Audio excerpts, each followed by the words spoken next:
বান্ধবীর ভাই যখন পাগল প্রেমিক। আমি পিয়ন্তি। আমি এবার ক্লাস 10 এ পড়ি। আমার ২ টা বান্ধবী আছে। আমার এক বান্ধবীর নাম এলিজা, আরেক বান্ধবীর নাম লিটা। আমরা ৩ বান্ধবী হচ্ছে ৩ দেহ একটি প্রাণ। আমরা ৩ জনই ৩ জনকে ছাড়া কিছুই বুঝতাম না। সেই ক্লাস 5 থেকে আমরা একসাথে পড়াশোনা করছি। আমাদের বন্ধুত্ব দেখে ক্লাসের বেশিরভাগ মেয়েরাই হিংসা করত। আমাদের স্কুলটা ছিল একটা গার্লস স্কুল। আমি বাবা-মায়ের একমাত্র কন্যা। আমার বাবারা মোট ৭ ভাই। আমার প্রত্যেকটা চাচারই ছেলে আছে। শুধুমাত্র আমার বাবারই আমি একটি মাত্র মেয়ে। এই কারণেই আমাকে সব সময় কড়া শাসনের মধ্যে রাখা হতো। আমাকে কোথাও একা বাহিরে যেতে দেওয়া হতো না। আমার বান্ধবীরা প্রতিনিয়তই আমাদের বাসায় আসতো। আমার মায়ের হাতের আচার ওদের ভীষণ পছন্দ। আমার বান্ধবী লিটার ভালোবাসার একটি ছেলেকে, সেই ভাইয়াটার নাম সায়েম। ভাইয়াটা এবার ব্যাংকে জব পেয়েছে। লিটারা এক ভাই এক বোন। লিটার বড় ভাইয়ের বিয়ে হয়ে গেছে। তার বড় ভাইয়ের একটা ছেলে বাবু আছে। বাবুটা খুবই কিউট। আমরা সেই বাবুটাকে খুবই ভালোবাসি। আর আমার বান্ধবী এলিজারা ২ ভাই এক বোন। এলিজা ছোট। এলিজার বাবা তাদের গ্রামের চেয়ারম্যান। এলিজার বড় ভাই এবার জাহাঙ্গীরনগর বিশ্ববিদ্যালয়ে মাস্টার্সে পড়ছে। আর এলিজার ছোট ভাই রাজশাহী বিশ্ববিদ্যালয়ে অনার্সে পড়ছে। এলিজাদের ফ্যামিলিটা অনেক হাসি খুশি। এলিজার ভাই দুটো ভীষণ ভালো। এলিজার খালাতো ভাইয়ের নাম রাসেল। রাসেল ভাইকে এলিজা ভীষণ ভালোবাসে। রাসেল ভাই এবার মেডিকেলে ২য় বর্ষে পড়ছে। রাসেল ভাই এলিজাকে ভীষণ ভালোবাসে। আমার ৩ বান্ধবীর মধ্যে একমাত্র আমিই সিঙ্গেল ছিলাম। আর আমার বান্ধবীরা আমাকে সব সময় খ্যাপাতো। বলতো, কতদিন আর সিঙ্গেল থাকবি? একদিন হঠাৎ করে সায়েম ভাইয়ের এক বন্ধু আমাকে প্রপোজ করে।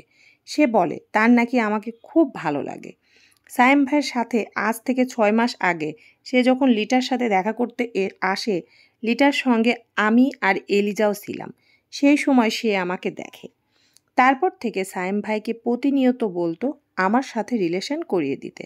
লিটা আমাকে বহুবার বলেছে, কিন্তু আমি প্রতিবারই না করেছি। সায়েম ভাইয়ের বন্ধু যেদিন আমাকে প্রপোজ করে তার পরের দিনই জানতে পারি কে যেন তাকে মেরে হাত পা ভেঙে দিয়েছে। অবাক হয়ে যায়, এমন কাজ কে করবে? হঠাৎ করে আজ আমাদের স্কুলের সামনে চলে আসে সায়েম ভাই, আর সায়েম ভাইকে এটাকে খবর দিয়ে পাঠায় দারোয়ান চাচার মাধ্যমে। হ্যাঁ, দারোয়ান চাচাকে মাঝে মাঝে ভাইয়া টাকা দিত, আর দারোয়ান চাচা লিটাকে খবর দিত। লিটাও চলে যেত। আমি তাকিয়ে তাকিয়ে দেখতাম। তার সঙ্গে রাসেল ভাই যেদিন রাসেল ভাইয়ের ব্যস্ত হয়ে যেত, আমি অসহায়ের মতো শুধু এক পাশে দাঁড়িয়ে থাকতাম। একদিন রাসেল ভাই আমাকে বলে বসলো, এই যে ভাবি সাহেবা, নিশ্চয়ই আপনিও খুব তাড়াতাড়ি সিঙ্গেল থেকে মেঙ্গেল হয়ে যাবেন। রাসেল ভাই আমাকে ভাবি বলল কেন? আমি রাসেল ভাইকে প্রশ্ন করলাম, ভাইয়া আপনি আমাকে ভাবি বললেন কেন? রাসেল ভাইয়া আমাকে বলল, ওই যে কোনো না কোনো ভাইয়ের বউ তো তুমি নিশ্চয়ই হবে, তাই তোমাকে আমি ভাবি বলেই ডাকি, কারণ তোমার স্বামীকে আমি ভাই বলবো। আমি রাসেল ভাইয়ের কথা শুনে অবাক হয়ে যাই। এটা কেমন কথা? আর কথা বাড়াই না তার সঙ্গে। আগে আমার পেছনে আমার এলাকার অনেক ছেলেপেলে ঘুরতো। ইদানিং দেখি আমার এলাকার যেসব ছেলেগুলো আমাকে ডিস্টার্ব করতো, তারা কেউই আমার দিকে আর ফিরে তাকায়ও না। মনে মনে ভাবলাম, হঠাৎ করে এগুলো সব এত ভদ্র হয়ে গেল কেন? কিছুই বুঝতাম না, বলতামও না। যাক, ভালোই হয়েছে। আপনারাও হয়তো ভাবছেন আমি কাউকে পছন্দ করি না। হ্যাঁ, করি তো। আমিও একজনকে খুব খুব পছন্দ করি। আজ থেকে ২ বছর আগে প্রথম তাকে দেখে আমার মনে এক অদ্ভুত ভালো লাগার সৃষ্টি হয়েছিল। এর আগেও তাকে বহুবার দেখেছি, কিন্তু তখন এইভাবে বুঝতাম না। তাকে দেখলে মন চায় শুধু তার দিকেই তাকিয়ে থাকি, তার কথাগুলোই শুনি। তার কথা ভাবতে আমার ভীষণ ভালো লাগে। সে কে জানেন? আমার বান্ধবী এলিজার বড় ভাই, পিয়াল ভাই। পিয়াল ভাইকে আমি খুব খুব পছন্দ করি। পিয়াল ভাইকে দেখলে আমার দুনিয়ার সব কিছু ভুলে যেতে ইচ্ছা করে। আপনারা হয়তো ভাবছেন পিয়াল হয়তোবা অনেক সুন্দর। আমার কাছে পৃথিবীর সবচেয়ে সুন্দর একটি ছেলে পিয়াল ভাই। পিয়াল ভাইয়ের গায়ের রং কালো, কিন্তু লম্বা চওড়া। একজন পুরুষ মানুষের মধ্যে যা কিছু থাকা দরকার সব কিছুই পিয়াল ভাইয়ের মধ্যে আছে। পিয়াল ভাইকে দেখলে আমার ভীষণ ভালো লাগে। বিশেষ করে পিয়াল ভাইয়ের ঠোঁট দুটো আমাকে যেন আকর্ষণ করে তার কাছে যাবার জন্য। তার প্রতিটি কথা শুনতে আমার ভীষণ ভালো লাগে। তার চলাফেরা, কথাবার্তা সবই ভালো লাগে। কিন্তু আমি আজ ২ বছর ধরে শুধু তাকে দেখেই যাই। কোনো সময় তাকে মনের কথা বলতে পারি না। এমনকি এলিজাকেও বলতে পারি না যে তোর ভাইকে আমার ভালো লাগে। আজকে পিয়াল ভাই আসবে। পিয়াল ভাই আজ ঢাকা থেকে আসছে। আমরা মফস্বল শহরে থাকি। আমাদের বাসা চাটমোহরে। পিয়াল ভাই ঢাকা থেকে সরাসরি চাটমোহরে চলে আসবে। গতকালকে যখন এলিজা এই কথা বলেছে সারা রাত আমার ঘুম হয়নি। সকাল সকাল উঠে ভালো করে গোসল করেছি। শ্যাম্পু করা চুলগুলো ছেড়ে দিয়েছি। মুখে হালকা একটু ক্রিম মেখেছি। সাদা পাউডার দিয়ে ঠোঁটে হালকা করে গোলাপি কালারের লিপস্টিক আর চোখে হালকা কাজল নিয়েছি। ব্যাস আমি রেডি। নিজেই নিজেকে আয়নায় দেখছি। অনেক সুন্দর লাগছে। হ্যাঁ, আমি ভীষণ সুন্দরী। আমার এলাকার সবাই বলে আমাকে একেবারে পুতুল পুতুল দেখতে। আমার বড় চাচা তো আমাকে মা দুর্গা বলে ডাকে। কারণ তার কাছে নাকি মনে হয় আমাকে দেখতে দুর্গা ঠাকুর প্রতিমার মতো। তাড়াতাড়ি রেডি হয়ে বাড়ি থেকে বের হয়ে গেলাম। রিকশায় উঠে পৌঁছে গেলাম স্কুলে। আজ আমি লিটা ও এলিজার আগে এসেছি। সবার আগে এসেছি উদ্দেশ্য পিয়াল ভাইকে মন ভরে দেখা। কিছুক্ষণ পর পিয়াল ভাই চলে এলো এলিজাকে সঙ্গে করে। এলিজা দৌড়ে এসে আমাকে জড়িয়ে ধরে বলে, বান্ধবী, তোকে তো আজকে খুব সুন্দর লাগছে। কিন্তু আমার দুচোখ তো দেখছিল আরেকজনকে। তাকিয়ে দেখি পিয়াল ভাইও আজ আমার দিকেই তাকিয়ে আছে। সে দৃষ্টির মানে হয়তো আমি বুঝি না, কিন্তু আমার ভালো লাগে, ভীষণ ভালো লাগে ওনাকে দেখতে। আজ আমরা কেউ ক্লাস করব না, চল তোকে নিয়ে যাব। বললাম, কোথায় যাব? যদি আমার চাচ্চুরা জানতে পারে তাহলে? কেউ জানবে না, সবাই জানবে আমরা স্কুলে আছি। তারপর আমরা ৩ বান্ধবী পিয়াল ভাই ও রাসেল ভাই সবাই মিলে চলে গেলাম একটি রেস্টুরেন্টে। আমাদের সাথে জয়েন হলো সায়েম ভাইও। এলিজা ও রাসেল ভাই কথা বলার জন্য একটু আলাদা জায়গায় সরে গেল।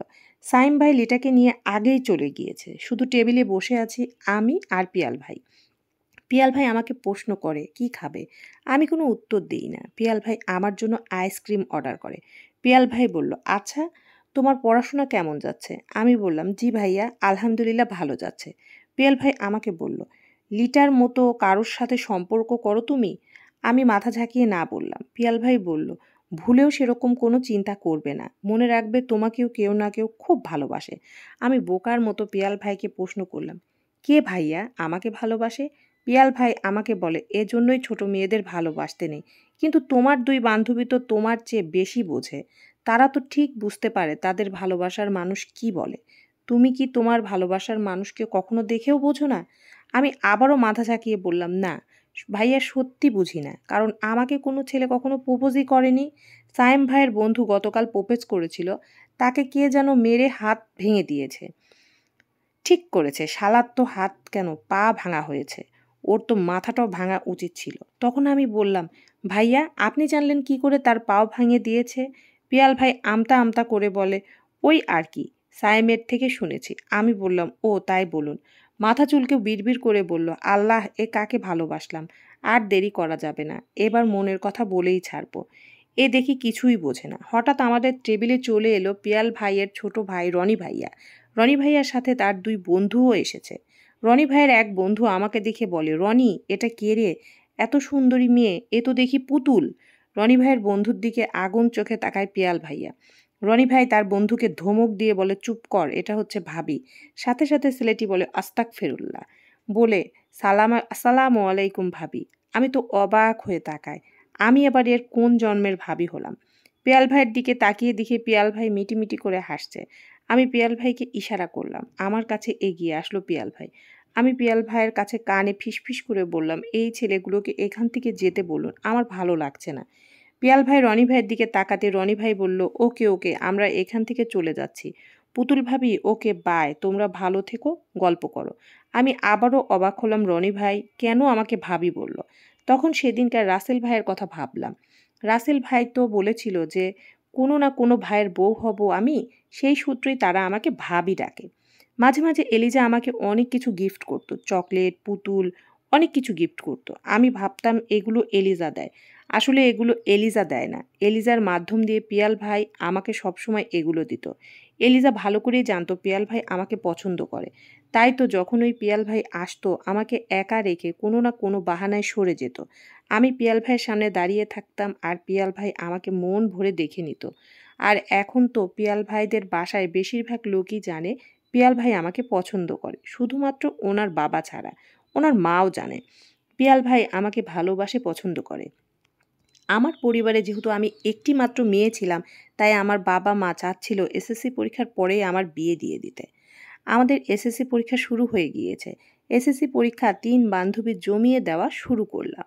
কারণ এসএসসিতে আমাদের ভালো করতে হবে। এসএসসি পরীক্ষার ১৫ দিন পর আমাদের প্র্যাকটিক্যাল পরীক্ষা শেষ হবে। এসএসসি পরীক্ষার পরপরই জন্মদিন চলে আসে এলিজার। এলিজা তার জন্মদিনে আমাদের বাড়িতে এসে আমার আব্বু আম্মুকে অনেক কষ্টে রাজি করায়। কিন্তু কিছুতেই আমার আব্বু আম্মু রাজি হতে চায় না। এক পর্যায়ে এলিজা কান্না করার মতো হয়ে বলে, আন্টি একটিবারের জন্য ওকে যেতে দিন আমাদের বাসায়। তখন আমার আম্মু রাজি হয়। আজ এলিজার জন্মদিন। সকাল সকাল ঘুম থেকে উঠে গোসল করে ফ্রেশ হয়ে রেডি হচ্ছি। লিটা বলেছে শাড়ি পরতে। আমিও চাচ্ছি, কিন্তু আমার বাসা থেকে কিছুতেই আমাকে শাড়ি পরতে দিবে না। তাই মন খারাপ করে বসে আছি। হঠাৎ দেখি এলিজা চলে এসেছে আমার বাড়িতে। এলিজা এসে বলছে, তাড়াতাড়ি রেডি হ। আমি বললাম, আম্মু তো শাড়ি পরতে দিবে না। এলিজা বলল, কোনো দরকার নেই, সালোয়ার কামিজ পরেই চল। আমি এলিজার সাথে 3 পিস পরা অবস্থায় বের হলাম। বাইরে এসে দেখি আমাদের জন্য অপেক্ষা করছে পিয়াল ভাই। এলিজা আম্মুকে বলে গেল, আন্টি আমি এসে ওকে পৌঁছে দিয়ে যাব। এবার তো অন্তত ওকে যেতে দিন। ওর জন্য আমি কেক না কেটে চলে এসেছি। এলিজাদের বাসায় যাওয়ার পরে এলিজা আমাকে টানতে টানতে পিয়াল ভাইয়ের রুমে নিয়ে যায়। পিয়াল ভাইয়ের রুমে গিয়ে এলিজা আমার হাতে শাড়ি ধরিয়ে বলে, শাড়ি পরে নে। হ্যাঁ, একটা নতুন লাল রঙের শাড়ি আমার জন্য। আমি তাকে বলি, কিন্তু আমি তো শাড়ি পরতে পারি না। এলিজা বলে, তুই ব্লাউজ পেটিকোট পরে নে, আমি আসছি। আমি ঘরটা দেখে অবাক হই, কারণ অনেক সুন্দর করে গোছানো পিয়াল ভাইয়ের ঘরটা। একপাশে বড় একটি বক্স খাট, একটি আলমিরা, একটি পড়ার টেবিল, পাশে একটা ড্রেসিং টেবিল। আর ভাইয়ার খাটের মাথার উপরে ভাইয়ার বিশাল একটি ছবি। ছবিটি দেখে আমার চোখ আটকে গেল। আমি মিনিট ৫ ছবির দিকে তাকিয়ে রইলাম। তারপর গুটি গুটি পায়ে ওনার খাটের পাশে যে ছবির ফ্রেম আছে সেখানে চলে গেলাম। ছবিতে পিয়াল ভাইয়া দাঁড়িয়ে আছে। পিয়াল ভাইয়া গিটার হাতে করে ছবি তুলেছে। আমি ওনার ছবিতে হাত বুলাতে বুলাতে হঠাৎ করে ওনার ঠোঁটের উপর ভুল করে চুমু খেয়ে ফেলি। আর আমার ঠোঁটে লিপস্টিক লেগে যায় ওনার ছবিতে। আমি নিজেই হেসে ফেলি। ইচ্ছা করে না তুলতে, তাই আর তুলি না। আমি লক্ষ্য করিনি পিয়াল ভাই এই দৃশ্য দেখে নিয়েছেন। সামনে তাকিয়ে দেখি পিয়াল ভাই দাঁড়িয়ে আছেন। তাড়াতাড়ি উঠে দাঁড়ায়। কিছু না বলে মাথা চুলকে হেসে বের হয়ে যায় পিয়াল ভাই। আমি তাড়াতাড়ি এসে শাড়ি পরা শুরু করি। কিছুক্ষণ পর লিটা ও এলিজা আসে। ওরা দুজন মিলে আমাকে শাড়ি পরিয়ে সাজিয়ে দেয়। সুন্দর করে আজকে ওরা আমাকে সাজানোর পর আমার রূপ যেন উপচে পড়ছে। আমাকে সাজানোর পর এলিজা বলছে, মাশাআল্লাহ, আজকে তো দেখছি ভাইয়ার মাথায় খারাপ হয়ে যাবে।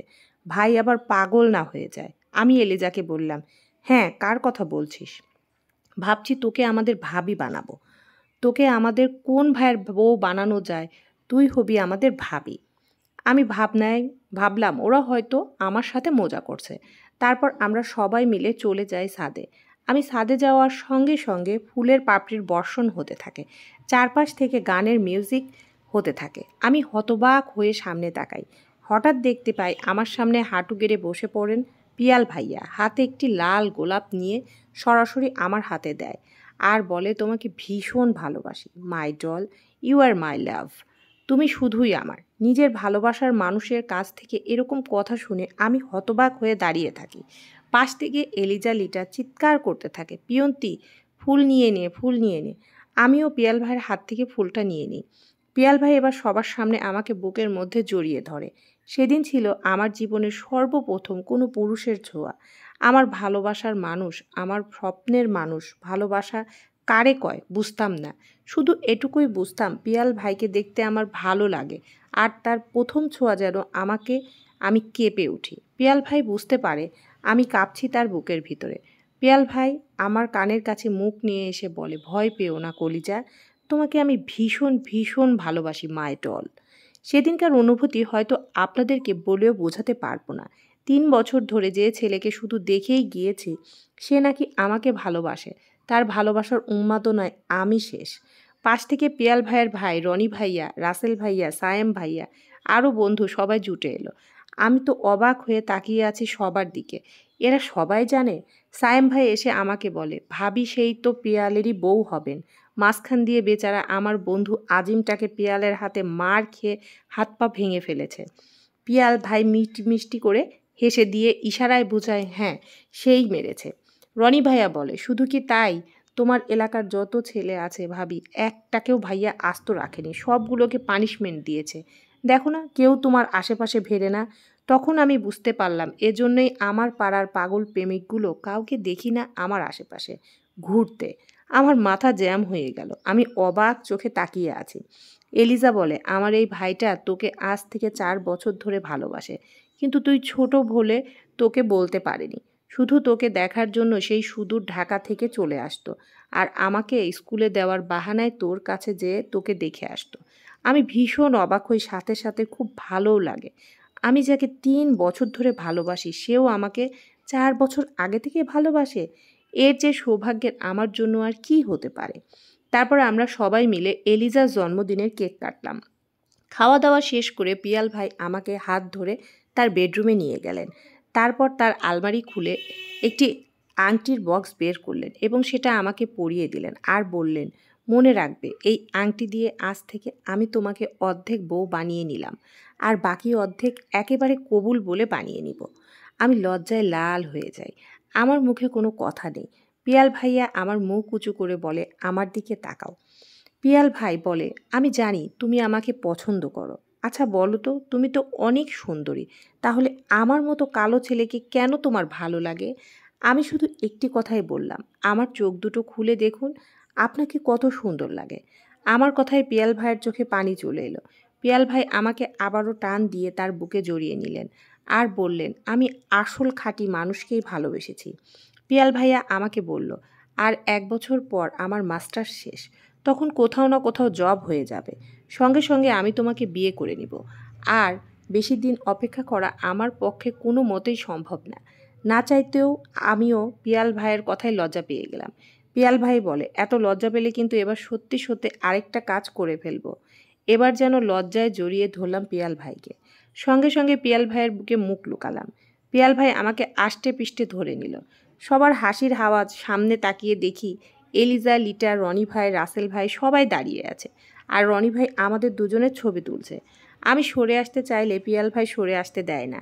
এক হাতে জড়িয়ে রেখে রনিকে বলে, ভালো করে ছবি তোল, তোর ভাই আর তোর ভাবি। রনি ভাই বলে, হ্যাঁ ভাইয়া, এই তো ভাবি তোমার সবচেয়ে সুন্দর ছবি, সুন্দর পিক তুলছি। রাসেল ভাই বলে, পিয়াল খাটে বস, বসে ভাবিকে কোলের উপর বসা, খুব সুন্দর ছবি আসবে। আমি লজ্জায় লাল হয়ে যাই। সত্যি সত্যি পিয়াল ভাই খাটে বসে আর আমাকে কোলের উপর বসিয়ে এবং আমার মাথায় কাপড় উঠিয়ে দেয়। সত্যি সত্যি সেইভাবে ওরা আমাদের অনেক ছবি তোলে। আজকের মতো আনন্দের দিন আমার জীবনে বোধহয় কোনো দিনও আসেনি। আমি খুশিতে পাগল পাড়া হয়ে যাই।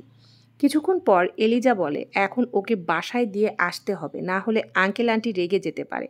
এলিজার কথা শুনে আমার মনটা খারাপ হয়ে যায়, কিন্তু করার তো কিছুই নেই, বাসায় তো যেতেই হবে। আমাকে বাসায় পৌঁছে দিয়ে ওরা চলে যায়। পিয়াল ভাই আজ আবার ভোরের গাড়িতে ঢাকা চলে গিয়েছে। এলিজা, লিটা স্কুলে এসেছে। আমার মনটা খুব খারাপ। কিরে, ভাইয়ের জন্য মন খারাপ করছে? ওরা আমাকে নানান কথা বলে খেপায়, কিন্তু আমার মন তো পড়ে আছে পিয়াল ভাইয়ের কাছে। আজ স্কুলে ছিল আমাদের প্র্যাকটিক্যালের পরীক্ষাগুলো শেষ হলে আমরা বাঁচি। 3 বান্ধবী মিলে প্ল্যান করছিলাম কোথায় যাব, কি করব, কিভাবে ঘুরব, কারণ পরীক্ষার পর 2 থেকে 3 মাস হাতে সময় থাকবে। বান্ধবীদের সাথে গল্পগুজব করে বাসায় ফিরে যেন আমার মাথায় আকাশ ভেঙে পড়ে, কারণ আমার বাসার লোকে ভরা। আমার ছোট চাচিমা আমাকে জানায় আমাকে নাকি আজ দেখতে আসছে, পছন্দ হলে আজকেই আংটি পরিয়ে রেখে যাবে। ছেলে নাকি ইঞ্জিনিয়ার, টাকা পয়সার, ছেলের বাবার বিশাল অবস্থা। ছেলের মা শুধু সুন্দর একটি মেয়ে চায়, আর আমার কথা যখন শুনেছে, আমার ছবি দেখেছে, তার ছেলে আর ছেলে নাকি পাগল হয়ে গিয়েছে। তাদের বাড়ির জন্য তারা একটি পুতুল চায়, আর সেই পুতুলকে তারা শোকেজে ভরে রাখবে, আর সেই জন্যই তারা আমাকে নির্বাচন করেছে। আমার 2 চোখের পানি আর বাদ মানছে না। আমার চোখের সামনে শুধু পিয়াল ভাইয়ের চেহারায় ভাসছে,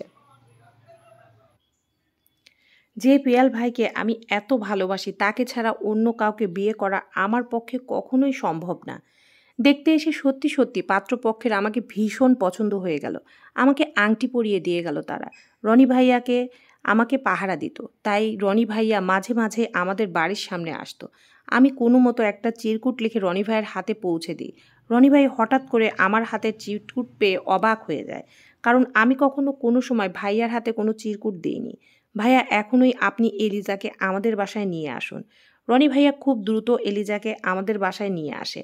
আমি এলিজাকে ধরে অনেক কান্না করি, বলি এ বিয়ে করা আমার পক্ষে সম্ভব না, আমি যে তোর ভাইকে ভীষণ ভালোবাসি। 7 দিন পরেই আমার বিয়ে ঠিক হয়েছে। ছেলের মা ছেলে কিছুতেই দেরি করতে চাচ্ছে না। ছেলে বিয়ে করে বউ নিয়ে এখনই দেশের বাইরে পাড়ি জমাবে। আমার কান্না দেখে বলে, তুই চুপ কর, আমি ভাইয়ের সাথে কথা বলছি। এলিজা চলে যায় বাসায়। আমার যেহেতু ফোন ছিল না, তাই আমি ফোন করতে পারিনি। ওই যে বলেছিলাম আমার বাবা চাচারা আমাকে কঠোর শাসনে রাখে, তাই তারা আমাকে ফোন কিনে দেয়নি। আমার ছোট চাচা বলেছে যখন আমি কলেজে পড়ব তখন আমাকে ফোন দিবে। আর এখন তো আমার বিয়ে হয়ে যাচ্ছে। আমার ছোট চাচার লজিক, বিয়ের পর আমার স্বামী আমাকে অবশ্যই লেখাপড়া করাবে। তারা নাকি সেই সত্ত্বেই আমাকে বিয়ে দিচ্ছে। আর আমার বড় চাচার কথা, একটি মাত্র মেয়ে, তাকে তাড়াতাড়ি বিয়ে দিতে হবে যাতে বাড়ির সম্মান নষ্ট না হয়। আমি যদি কোনো ছেলের হাত ধরে চলে যাই তাতে নাকি তাদের সম্মান নষ্ট হবে। রনি ভাইয়া ও এলিজা সব কিছু খুলে বলে পিয়াল ভাইকে। পিয়াল ভাই ওই দিন রাতেই রওনা হয় চাটমোহরের উদ্দেশ্যে। সরাসরি পিয়াল ভাই চলে আসে। পিয়াল ভাইয়ের সাথে আসে রাসেল ভাইও। কিন্তু সমস্যা হলো, আমাকে বাসা থেকে কিভাবে বের করবে? এখন তো আমার স্কুলও নেই, প্র্যাকটিক্যাল পরীক্ষাগুলোও শেষ। তাহলে কিভাবে আমাকে এখান থেকে নিয়ে যাবে? আমার আম্মু বলল আমার জন্য সোনার গহনা তৈরি করতে তারা স্বর্ণকারের কাছে যাবে। তখন লিটা ও এলিজা আমার আম্মুর কাছে বায়না ধরে ওরাও আমার সঙ্গে যাবে, যাতে ওরা আমার গহনার ডিজাইন পছন্দ করে দিতে পারে। আমি এই বিয়ে করতে রাজি ছিলাম না, আমার বাসার সবাই জানে। আমার 2 বান্ধবী সহ আমরা বের হয়ে গেলাম। আমার বাবা মা আলাদা রিকশায় আর আমি, এলিজা, লিটা আরেকটি রিকশায় উঠেছি। ঠিক সেই সময় কোথা থেকে যেন পিয়াল ভাই চলে এলো। আমাকে হাত ধরে রিকশা থেকে নামিয়ে সরাসরি আমাকে নিয়ে বাসে উঠে গেল। বাসে উঠে দেখি রাসেল ভাই, রনি ভাই সবাই আছে। আমি অবাক নয়নে তাকিয়ে থাকলাম। আমাকে নিয়ে ওরা চাটমোহর ছেড়ে অনেক দূরে একটি কাজী অফিসে এলো। আর সেখানে সায়েম ভাই বসে আছে আগের থেকেই। আমাদের বিয়ের সমস্ত ব্যবস্থা করে রেখেছিল। আমাকে সরাসরি পিয়াল ভাই বলল, এক্ষুনি এই মুহূর্তে তোমাকে বিয়ে করব। মাই ডল, তুমি কি রাজি আমাকে বিয়ে করতে? আমি হ্যাঁ সম্মতি দিয়ে দিলাম, কারণ ভালোবাসার মানুষকে ছেড়ে আমি কখনোই পারবো না ওই ইঞ্জিনিয়ারকে বিয়ে করতে। আমার আর পিয়াল ভাইয়ের বিয়ে হচ্ছে। শরীর কাঁপছে, কারণ বাবা মাকে ছাড়া জীবনের প্রথম এরকম একটি সিদ্ধান্ত আমার। আরও বেশি ভয় হচ্ছে, সব সময় সংরক্ষণশীল পরিবারে আমি বড় হয়েছি। ভয়ে আমার হাত পা কাঁপতে দেখে পিয়াল ভাই আমাকে এক হাতে জড়িয়ে ধরে আর বলে, ভয় পেও না, আমি তো আছি। আমি যেহেতু ছোট, তাই আমাদের শুধু শরীয়ত মোতাবেক বিয়ে হয়। রাসেল ভাই, সায়েম ভাই, রনি ভাই, আমার 2 বান্ধবী সবার সাক্ষী থেকে আমাদের বিয়েটা হয়ে যায়। তারপর ওরা সবাই মিলে আমাদের দুজনকে ঢাকার গাড়িতে উঠিয়ে দেয়। আমরা বিকালবেলায় রওনা হয়েছিলাম। বিয়ে করে ঢাকার গাড়িতে উঠতে উঠতে রাত 10টা বাজে এখন। গাড়ির মধ্যে আমার ভীষণ ঘুম পেয়েছে। আমি পিয়াল ভাইয়ের বুকে জড়িয়ে ঘুমিয়ে আছি। পিয়াল ভাই একটু পর পর আমার মাথায় চুমু খাচ্ছে। আমি অনুভব করতে পারছি পিয়াল ভাইয়ের বুকের মধ্যে ঠিক ঠিক শব্দ হচ্ছে। আমি সেটাও শুনতে পাচ্ছি। পিয়াল ভাই এত জোরে আমাকে ধরে রেখেছে, মনে হচ্ছে ছেড়ে দিলে কোথাও পালিয়ে যাব। আর আমার মুখের উপরে হালকা একটু কাপড় দেওয়া, যাতে কোনো ছেলে আমার চেহারা দেখতে না পায়। গাড়ির মধ্যে শুধু আমি আর পিয়াল ভাই ছিলাম না। রাসেল ভাই, সায়েম ভাই, পিয়াল ভাইয়ের এক বন্ধু সবাই আমাদেরকে ঢাকা পৌঁছে দিতে এসেছে। হঠাৎ করে গাড়ি ব্রেক কষে। পিয়াল ভাই আমাকে আস্তে আস্তে ডাকে, কারণ গাড়ি একটু স্টপেজ দিয়েছে। বাজার থেকে সবাই নামে। পিয়াল ভাই আমাকে বলে, চলো তোমাকে ওয়াশরুমে নিয়ে যাই। আমি পিয়াল ভাইয়ের সাথে ওয়াশরুমে যাই। ওয়াশরুম থেকে ফ্রেশ হয়ে আসি। পিয়াল ভাই আমার জন্য স্যান্ডউইচ ও কোক কেনে। গাড়িতে বসেই আমাকে সেটা খাইয়ে দেয়। আমি বুঝতে পারি আমি কোনো ভুল মানুষকে ভালোবাসিনি, সঠিক মানুষকেই ভালোবেসেছে। সে হলো আমার জান, একমাত্র ভালোবাসার মানুষ পিয়াল। পিয়াল ভাই যেহেতু হোস্টেলে থাকে, তাই আমাকে নিয়ে রাখার জন্য আপাতত সে তার বান্ধবীদের হোস্টেলে কথা বলেছে। তার বান্ধবীরাও জানিয়েছে যে তারা আমাকে তার ছোট বোন বলে অনায়াসে ওখানে কয়েকদিন রাখতে পারবে। কারণ এত তাড়াতাড়ি সব কিছু হয়েছে যে পিয়াল ভাই কোনো ব্যবস্থাই করতে পারেনি। আসলে ঢাকা শহরে চাইলেই তো আর এক মুহূর্তে বাড়ি পাওয়া সম্ভব না। পিয়াল ভাই গাড়ির মধ্যে পুরোটা সময় আমাকে তার বুকেই রেখেছে। একটি বারের জন্য তার বুক থেকে আমাকে সরায়নি। আমরা ঢাকা জাহাঙ্গীরনগর বিশ্ববিদ্যালয়ে এসে পৌঁছে গেলাম। আমাদের কাছ থেকে বিদায় নিয়ে রাসেল ভাই ও সায়েম ভাই চলে গেল। রাসেল ভাই এখনই যাবে মেডিকেলে, আর সায়েম ভাই চাটমোহর চলে যাবেন। কারণ আগামীকাল সায়েম ভাইয়ের আবার ব্যাংক আছে। যেহেতু উনি একজন চাকরিজীবী তাই তিনি চলে গেলেন। কিন্তু ভয়ের কথা হলো অবশ্যই আমার বাবা মা ওদেরকে ধরবে। সত্যি হলেও তাই। আমার বাবা মা এলিজার বাড়িতে গিয়েছে। দুজনকেই একত্রিত করেছে, কিন্তু আগের থেকেই পিয়াল ভাই ওদের শিখিয়ে দিয়েছিল যে তোরা দুজনই বলবি একসঙ্গে। যাওয়ার সময় তোরা রাস্তায় আইসক্রিমের দোকানে নেমেছিলি আর পিয়ন্তি ওখান থেকে কোথায় চলে গেছে তোরা জানিস না। আমার দুই বান্ধবী ঠিক গুছিয়ে এইভাবে মিথ্যা কথাগুলো বলেছে। আর আমার বাবা মা মেয়েদেরকে আর কিছুই বলেনি। তার আর ওখান থেকে চলে এসেছে। আমার বাবা নাকি বলে এসেছে সে আমাকে ত্যায্য কন্যা করবে, কারণ আমি যার সাথেই যেয়ে থাকি সে অবশ্যই আমাকে ত্যায্য কন্যা করবে। আর লিটা চালাকি করে আমার বাসায় একটি চিঠি রেখে গিয়েছিল। সেই চিঠিতে লেখা ছিল যে আমি আমার পছন্দের ছেলের সাথে চলে যাচ্ছি। আর এই চিঠির কারণেই আমার বাবা মা এলিজা লিটাকে অতটা সন্দেহ করেনি। বাবা আমাকে ক্ষিপ্ত হয়ে আমাকে ত্যায্য কন্যা করার সিদ্ধান্ত নিয়েছে। আমি আর পিয়াল ভাইয়া দাঁড়িয়ে আছি, তখনই তার বন্ধু বান্ধব সবাই এগিয়ে আসলো এবং আমাকে দেখার জন্য বান্ধবীরা অস্থির হয়ে গেল। পিয়াল ভাইয়া আমার মাথায় ওড়না দিয়ে ঢেকে রেখেছিল মুখ। পিয়াল ভাইয়ের এক বান্ধবী আমার ওড়না উঠিয়ে দিল, চিৎকার করে বলল, আল্লাহ পিয়াল দোস্ত তুই কি করেছিস, এ তো পুতুল। পিয়াল ভাইয়া বলল, yes my love my doll. কথাটা বলে সবার সামনে আমাকে এক হাতে বুকের মধ্যে জড়িয়ে নিলেন। আমি লজ্জায় আর মুখ তুলতে পারছি না। পিয়াল ভাই এর সমস্ত বন্ধু বান্ধবেরা জোরে হাততালি দিয়ে চিল্লিয়ে ওঠে। চলবে। বান্ধবীর ভাই যখন পাগল প্রেমিক গল্পের প্রথম অংশ।